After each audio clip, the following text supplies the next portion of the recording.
Hai semuanya, Assalamualaikum warahmatullahi wabarakatuh. Balik lagi di channel aku, Reta Pramesti. Hai, apa kabar? Semoga selalu dalam keadaan sehat ya. Nah, kali ini Reta mau nge-share tentang hasil analisis gabungan antara SNMPTN, SNMPN, dan SPAN PTKIN 2021 Part 3 yang aku adain di @mentorluluskampus. So, buat kamu yang udah ikutan, simak baik-baik sampai akhir ya, karena aku bakal ngejelasin dulu kita tuh mempertimbangkan dari faktor-faktor apanya, karena kamu juga harus paham. Soalnya nanti sebelum kamu lihat hasilnya itu kayak gimana, kamu juga harus paham faktor-faktor apa yang dianalisis, lalu bagaimana mempertimbangkannya, dan juga bagaimana memilih jurusan yang tepat. Oke, so gitu aja. Gak usah berlama-lama lagi, let's check it out.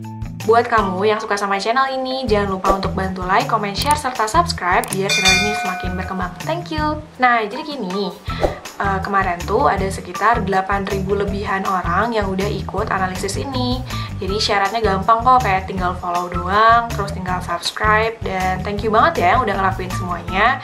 Semoga kalian bisa mendapatkan gambaran dari hasil analisis ini. Analisis ini merupakan prediksi peluang yang kita coba untuk analisis berdasarkan berbagai faktor, dan kita uji pakai uji korelasi statistika. Nah, akhirnya menghasilkan berapa peluang yang kamu dapat untuk pilihan 1 dan pilihan 2.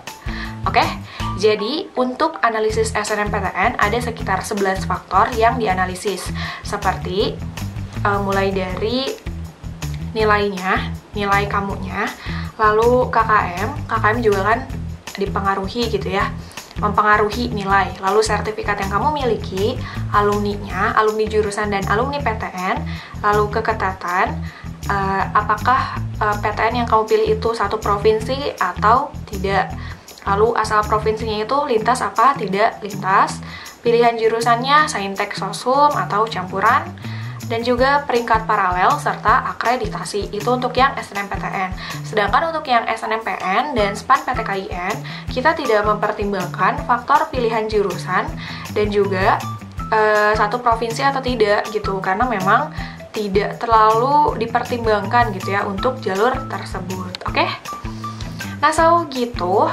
Jadi kalau misalnya aku coba bedah satu-satu ya, mulai dari yang nilai rataan. Jadi di sini untuk nilai rataan, semakin besar nilai rata-rata kamu, which means di atas 85, itu berarti bakal semakin berpeluang lulus, karena memang rata-rata yang diterima tuh di atas 85 ya.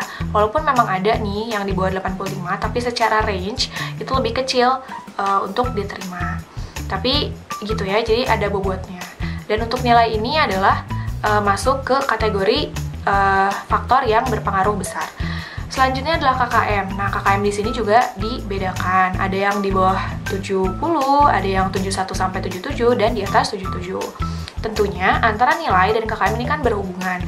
Kita juga menguji hal tersebut. Yang ketiga adalah sertifikat. Sertifikat ini banyak yang nanya ya, apakah juara atau peserta. Nah, sebenarnya keduanya bisa dilampirkan, tapi untuk yang juara itu pasti bobotnya lebih besar untuk dipertimbangkan oleh si PTN-nya. Selanjutnya adalah alumni. Alumni di sini alumni jurusan dan alumni PTN. Tentunya kalau misalnya lebih banyak, itu bakal membantu juga ya di SNMPTN, SNMPN atau SPAN PTKIN. Karena jalur undangan itu yang melihat track record alumni juga. Oke? Selanjutnya adalah daya tampung dan peminat. Nah, ini untuk melihat keketatan. Maka dari itu, keketatannya itu kalau misalnya dari kecil ke besar, si persentasenya berarti udah tepat. Tapi kalau misalnya dari besar ke kecil, itu berarti kurang tepat. Tapi kamu pertimbangkan juga jurusannya ya. Misalnya kalau kedokteran sama geofisika, tentukan kedokteran dulu ya, karena kan lebih ketat gitu dibandingkan geofisika. Selanjutnya adalah asal provinsi. Asal provinsinya itu kamu tuh lintas provinsi atau enggak gitu. Kalau misalnya aku orang Bandung pilih UPI kan berarti nggak lintas provinsi. Tapi kalau misalnya aku pengen ke UI berarti lintas provinsi. Ketika kamu lintas provinsi, peluang kamu juga akan turun gitu ya untuk lulusnya. Makanya itu juga menjadi salah satu faktornya. Selanjutnya adalah satu provinsi atau enggak. Jadi dari dua pilihan itu, apakah kamu dua-duanya itu satu provinsi atau ada satu dalam satu luar. Tentunya kalau misalnya dalam luar, kalau misalnya kamu pengen lintas provinsi sih, utamain yang luar dulu baru dalam gitu, oke? Selanjutnya adalah pilihan jurusan. Pilihan jurusannya itu saintek sosum atau campuran. Nah, untuk yang lintas jurusan, kamu pertimbangkan pilihan satunya apakah yang linjur atau tidak gitu. Biasanya sih kalau kamu lihat video aku sebelumnya yang ada yang pilihan 2 lulus itu pertama tuh dia nggak linjur, jadi pilihan satunya IPA, tapi pilihan 2-nya IPS. Nah itu bisa dipertimbangkan juga ya berdasarkan yang kamu suka. Selanjutnya adalah peringkat paralel. Nah semakin bagus peringkatnya ya semakin berpeluang ya. Kalau misalnya kamu ranking 1-40 itu kan berarti nilainya juga cenderung tinggi ya. Kalau misalnya dibandingkan sama sekolah lain ya bisa jadi juga bisa berpeluang masuk. Dan terakhir adalah akreditasi. Akreditasi di sini adalah yang A, B, dan C. Semakin bagus akreditasinya juga semakin berpeluang. Nah, di sini kategorinya diberikan menjadi 3 ya. Ada yang besar, sedang, kecil. Nah, untuk yang besar bisa dilihat di sini ya. Sedang di sini dan kecil di sini. Oke? Nah, gitu. Itu analisisnya berdasarkan faktor-faktor yang sudah aku jelaskan. Nah, kita tuh uji kan korelasi dari faktor-faktor yang kamu miliki, akhirnya dapatlah peluang yang ada di hasil analisis ini. Jadi analisis ini tuh bakal ada 3 hasil, apakah kamu tuh berpeluang prediksinya itu peluang besar, sedang, atau kecil. Kalau besar berarti di atas 75%, kalau sedang itu di 60-74%, dan kalau merah tuh yang kecil itu yang di bawah 60%. Kalau misalnya besar, berarti kamu tuh berdasarkan faktor-faktor tuh udah memenuhi gitu, udah memenuhi standar ideal untuk lulus. Kalau misalnya sedang, coba pertimbangin lagi apakah pilihan 2-nya mau jadi pilihan 1, atau kamu cek lagi nilai berkarakter kamu tuh udah tepat atau belum, dan patternnya udah tepat atau belum.